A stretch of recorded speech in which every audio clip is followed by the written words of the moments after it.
Yan po, natambo na lang.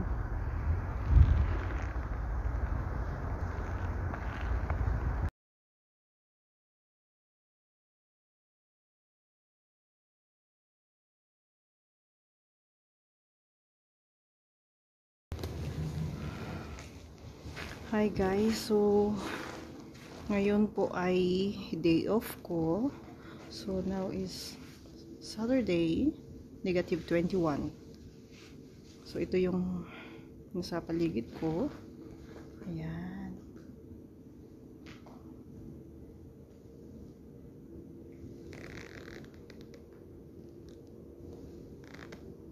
Punong-puno ng snow. Kasi nag-snowstorm. So ngayon ay kailangan ko nang umalis siguro. Baka mag-taxi ako dahil hindi ko kaya yung matagalan na lamig. So, isuot ko lang ang aking sombrero. So ito, makapal, syempre, para hindi tayo tabla ng lamig. At ang aking gloves. So ito ang aking gloves. So ang aking gloves po ay balbon. Kagaya ko na balbon. Okay, so maglalakad na tayo. Okay. So ayan. So ngayon ay napakalamig. At ito naman ang gabundok na snowstorm. So ngayon po, 2 araw na po na nag-snowstorm. Ayan po siya, ganyan siya kataas. At hindi kakayanan ng aking powers.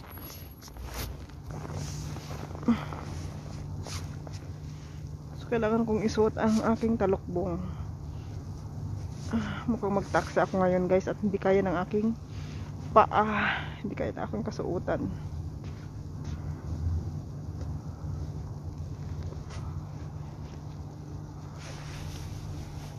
So napakalamig ngayon. Sobrang lamig. So hindi kaya ng aking, so maglalagay ako nito.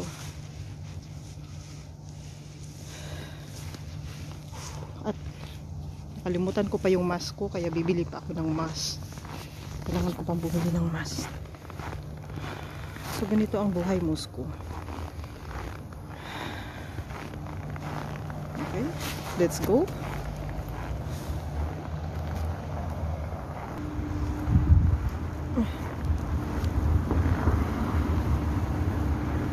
Kailangan ko magsuot ng gloves.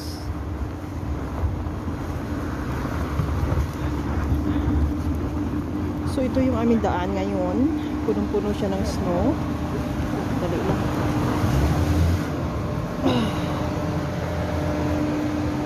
So ayan. Pag snowstorm, ganito po talaga. So mas maganda ang snowstorm kaysa sa patunaw yung snow. Kasi mas madulas ho ang daan nun. So pag ganito, para kang nakaapak sa buhangin. Ganon.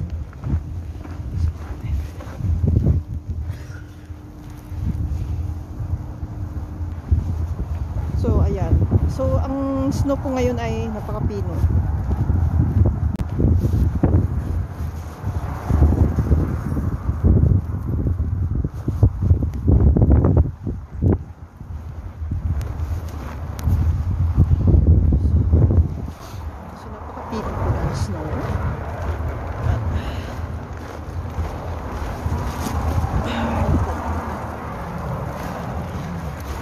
Mahirap. Hindi ho kayang mag-commute, maglakad ng matagal sa kanto dahil pumapasok po sa paa na yung lamig. At ang aking sipon ay mukhang lalabas na rin. So tatawid ho tayo ng ating daanan. So yung nakikita nyo po nakatambak niyan, yan po yung snow na mga tao. So ganito kahirap ang buhay sa Russia tuwing Russian winter. So Russian winter napakahirap. So yung park naka-close. So ayan. So ayan ang sobrang kapal. So ang mga sasakyan po dito, ay nababalutan na rin ng snow. So ipapakita ko ho sa inyo. So ayan. So ayan po yung mga sasakyan. So ang snow po ay mataas. Dahil ito yung dalampakan. Ito yan ang snow. So ayan, nangalahati na yung snow doon. So ayan. So ganyan. Yan ang mga sasakyan nila, guys. So ito, pagka ganito, hindi na nila ginagamit. Pagkatapos ng winter,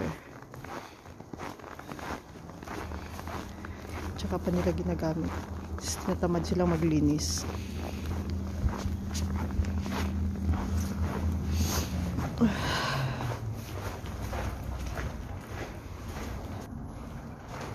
Kaya Russia, mahirap po yung stay out. Kasi pag stay out ka, kailangan mong umuwi ganito gabi-gabi. So bawat umaga, so nakikibaka ka sa dambuhalang snow. So ayan. So napakahirap. Kahit ako ayoko talaga ng stay out. Mahina ako sa snow, guys. Lalo na operada. Dami kong operasyon sa aking katawan. Sa aking takuran. Kaya mahina ako sa snow. Masakit ang aking mga hiwa sa aking puso. Kasi ako ba ay cesarean. So yan po ay kumikirot-kirot sa tuwing taglamig. So nakakapuwing ang snow dahil pino-pino at mahangin. So ilabas natin to. So ang purpose nito is i-cover up tayo sa mga sa snow.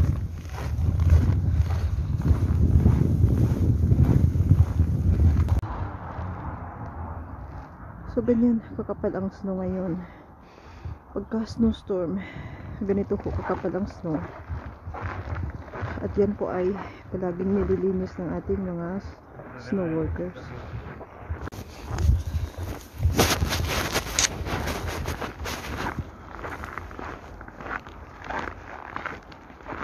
So ito po ang daan papuntang park.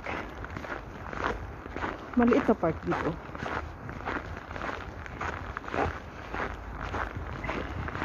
Ito po yung daan na shortcut from work to street. Mula sa work ko papunta dun sa kanto. So, medyo tumatagos yun. Ayan o. Ayan yung snow.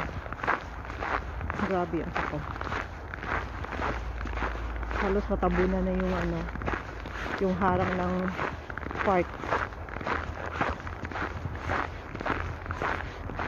So, ang kawawa dito yung mga residente na may mga sasakyan at walang sariling parking lot sa basement. Kasi syempre pag may parking lot ka dun sa basement, kailangan ay magbabayad ka dun. Irerenta mo yun. Parang nagrenta ka ng isang apartment. Ganun ho yun. So ganyan ho. Natambunan na.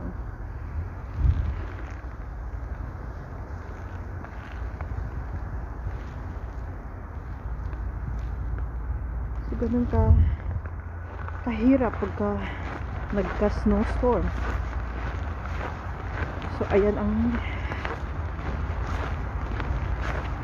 dito na tayo sa kanto. Ito grabe So ito hanggang balikat, hanggang bewang ko na ha. Pag pinabayaan mo yung snow hanggang bewang. So yung snow po dito guys, pag pinabayaan mo hanggang bewang. Ayan hanggang bewang. Nakakatawa.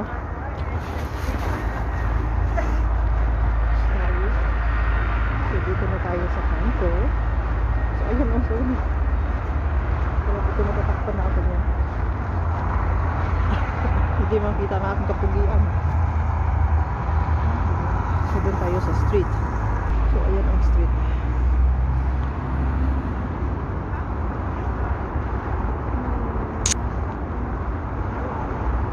So, ayan. Mga tao. So, ganyan ang suot ng mga tao. Mga balot na balot. So, ayun po ang Atrium Mall. So, malaki ang mall na yan. Maganda pa yan sa dulo.